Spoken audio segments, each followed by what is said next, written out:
네, 차이나나우 유한타증권으로 가겠습니다. 이충환 대리 연결했습니다. 안녕하십니까? 네, 안녕하십니까? 네, 자 상해 종합이 장중에 한 2%가량 밀렸다가 3,560선까지 갔었습니다. 오후장 들어서 약간 낙폭 만회하더니 다시 좀 밀리면서 3,591선 정도 움직임 나와 있는데요. 자, 시황 먼저 전해주시죠. 일단 금일 상해 종합지수 같은 경우는 현재 약 1% 정도의 조정세를 보이고 있습니다. 일단은 전일 장 마감 후에 발표되었던 신규 유형화 대출과 사회융자 총액이 부진하게 발표가 되었고, 광군제를 비롯한 주요한 이벤트가 종료가 됨에 따라서 최근 가파르게 상승했던 상해 증시는 차익 실현 매물들이 출회가 되고 있는 것으로 보입니다. 일단은 업종별로 살펴보면은 가스, 자동차, 증권, 운송 업체들이 소폭 상승하는 모습을 보이고 있고, 하락 업종은 그동안 상승을 많이 했었던 IT 관련 업종들, 그리고 헬스케어 관련 업종들이 지금 큰 폭의 하락세를 보이면서 지수 조정에 지금 압력을 주고 있는 상황이다라고 할 수 있습니다. 네, 자 그러면 이슈들 좀 점검해 보도록 하겠습니다.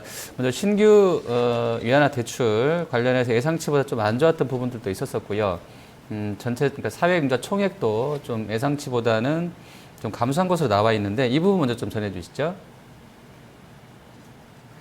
예, 전일 장이 종료되고 오후 5시에 발표가 된 유동성 관련된 지표라고 볼 수가 있습니다. 신규 위안화 대출, 10월 신규 위안화 대출을 다음 표를 보면서 말씀을 드리도록 하겠습니다. 10월 신규 위안화 대출 같은 경우에는 5,136억 위안으로 발표가 되었는데, 일단은 시장에서는 약 8천억 정도를 예상하고 있었고, 전월 같은 경우에는 약 1조 500억 위안이 집계가 됐었습니다. 9월에 비교해서 10월 신규 위안화 대출 같은 경우는 약 절반 수준 정도로 감소를 급감한 모습을 보이고 있는데요.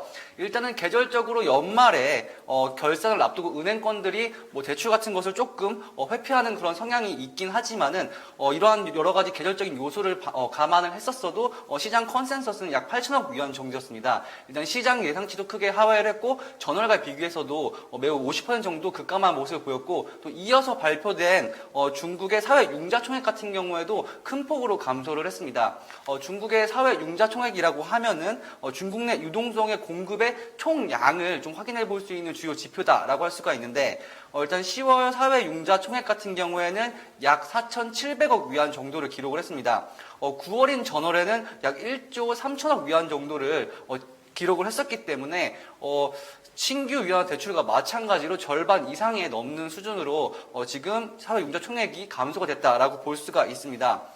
이는 최근에 지금 중국 정부에서 지속적으로 지준율을 인하를 하고 기준금리를 인하를 하면서 유동성을 지금 시장에 공급을 하기 위해서 지속적으로 통화 완화 정책을 펼쳤었는데, 지금 두 가지 지표를 확인해 보면은 유동성은 늘어났지만 시장에 직접적으로 돈이 지금 제대로 돌지는 않고 있다라고 이렇게 해석을 할 수가 있기 때문에, 그리고 신규 위안화 대출과 사회융자 총액이 동시에 감소한 것은 지난 7월 이후 처음입니다.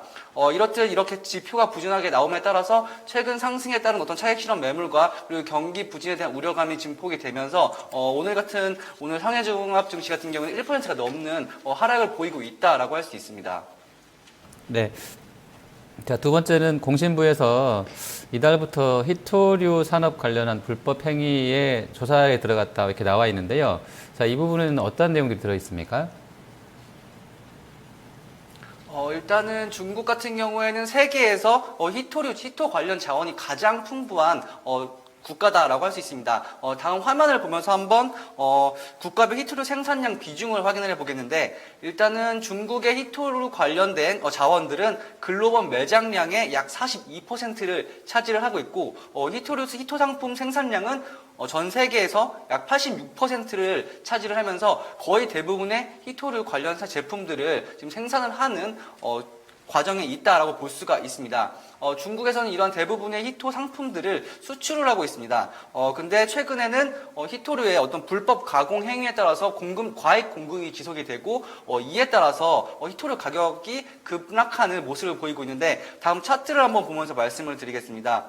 다음에 보시는 차트는 히토 상품의 수출 가격 추이인데, 일단은 지금 공급 과잉으로 인해서 2012년 이후로 지속적으로 급락을 해서 2011년도 초반 같은 경우에는 약 20만 달러, 톤당 기록을 했던 히토류 수출 가격이 지금 현재는 약 5만 달러 수준으로 거의 4분의 1 수준으로 지금 급감을 한 상태입니다. 이렇게 히토류 수출 가격이 급감을 함에 따라서 관련 기업들의 수익이 지속적으로 부진이 나타나고 있었고, 이렇기 때문에 중국 정부 공신부 같은 경우에는 이러한 히토류의 과잉 공급을 막고 기업들의 어떤 실적 성장을 위해서 제재를 가하려고 지금 노력 중에 있습니다.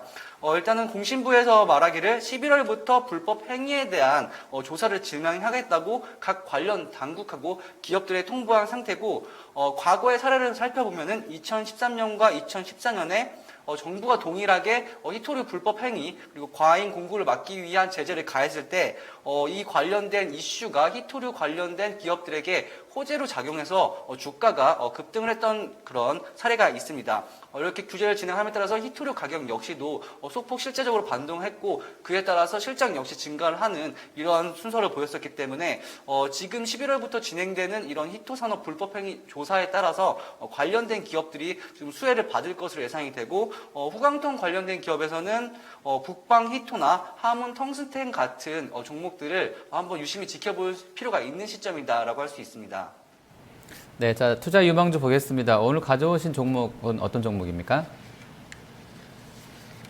예, 오늘 안내해드릴 종목은 장성자동차입니다. 오늘같이 시장이 조정을 받는 와중에도 자동차 관련주들, 그리고 장성자동차 같은 경우에는 긍정적인 모습을 이어나가고 있다라고 할 수가 있습니다.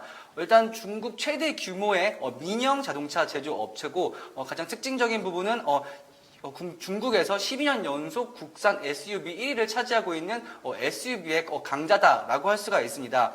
대부분의 매출이 자동차 판매와 자동차 부품 판매에서 이루어지고 있고, 일단 최근에 발표됐던 10월 상업 생산에서 그동안 그 세부 내용을 살펴보면 10월 자동차 판매량 같은 경우에는 전년 동기 대비해서 약 14% 정도 증가를 했습니다. 하지만은 그 중에서 SUV 판매량 같은 경우에는 약 27%를 전년 동기 대비 27% 상승을 하면서 전체 자동차 판매량 대비해서 2배 정도의 높은 성장률을 보이고 있습니다. 지금 최근에 중국의 자동차 산업은 지난 고성장을 하던 때를 지나서 약간 산업이 둔화되는 지금 시점에 와 있는데, 그 중에서도 SUV 관련 차종 같은 경우에는 지속적으로 성장성이 높아지고 있는 분야다라고 할 수가 있습니다. 따라서 지금 SUV의 강력한 어떤 기술력과 브랜드 파워를 갖고 있는 동사의 어떤 판매 실적 역시 지속적으로 늘어나고 있는데요. 일단 그리고 최근에 중국 정부에서는 10월부터 취득세를 50% 이상 감면해주는 이런 조치를 취하고 있었기 때문에 SUV를 선호하는 트렌드와 그리고 중국 정부의 어떤 정책이 지금 조화가 되면서 동사의 지금 빠른 성장을 이끌어가고 있다라고 할 수 있습니다. 그리고 또한 동사 같은 경우는 새로운 신규 동력을 찾기 위해서 지속적으로 노력을 하고 있는데, 최근에 3자 배정 유상증자에서 자금을 유치를 했고, 이러한 관련 자금을 바탕으로 신재생 에너지 자동차 개발에 하이브리드나 전기차 같은 SUV를 생산하기 위해서 새로운 신에너지 자동차 연구 개발에 투자할 것을 발표를 했기 때문에 앞으로도 시대의 흐름에 발맞추어서 지금 성장해 나가고 있는 업체다라고 할 수 있습니다. 그럼 기술적으로 차트를 보면서 한번 말씀을 드리겠습니다. 다음에 보시게 되는 차트가 장성자동차 차트인데, 장성자동차 같은 경우에 차트가 보시면은 지금 이게 급락을 한 것처럼 보이지만은 지금 한 주당 한 주의 무상 증자와 그리고 한 주당 한 주의 주식 배당을 통해서 주가가 새롭게 재산정 됐기 때문에 급락했다고 보실 필요는 없고, 지금 오늘 같은 경우에 약 5% 정도 장이 조정을 받는 와중에서도 긍정적인 흐름을 이어나가고 있습니다. 아까도 말씀드렸지만 중국 정부의 어떤 정책적 지원과 그리고 SUV 산업의 어떤 자동차 산업 내에서 SUV 산업이 급격히 각광을 받고 있기 때문에 매출의 약 80% 이상 90% 가까이 SUV에서 발생하고 있는 장성 자동차에서 지속적으로 관심이 좀 필요한 시점이다라고 할 수가 있습니다. 네. 자, 마감 앞두고 상해 종합은 3,600선 다시 회복을 했습니다. 지금 3,570선이 수평 라인에서 한번 걸려 있는 것 같고요. 3,600선도 의미가 있는 상황일 것 같은데요. 자, 마감 앞두고서는 어떤 부분들 좀 체크하면서 대응해야 되겠습니까? 일단은 다음 주에 중요하게 체크해야 될 부분이 에이펙 회의가 필리핀에서 열립니다. 11월 18일부터 19일에 필리핀에서 개최가 되는데 관련된 경제 관련된 주요 굵직한 이야기 논의들이 안건들이 논의가 될 예정이기 때문에 관련된 언급에 따라서 시장이 조금 섹터별로 업종별로 종목별로 움직일 가능성이 매우 높고 그리고 11월 18일 수요일이죠. 주택 가격 지수가 발표가 됩니다. 최근에 주택 가격 지표를 살펴를 보면은 좀 대도시, 1선도시 위주로 반등하는 모습이 나오고 있는데 지금 이게 2선도시, 3선도시까지 만약에 이런 반등의 흐름이 이어진다면 지금 중국의 지방정부 같은 경우에는 대부분이 토지 매각 수입을 통해서 자금을 유치하고 있기 때문에 주택 가격 지수랑 그리고 에이펙 회의 같은 정책 이벤트들을 통해서 다음 주 시장에 대응할 필요가 있는 상황이다라고 할 수가 있습니다. 네, 알겠습니다. 오늘 말씀 잘 들었습니다. 감사합니다. 네, 차이나나우 유한타증권 이충환 대리였습니다.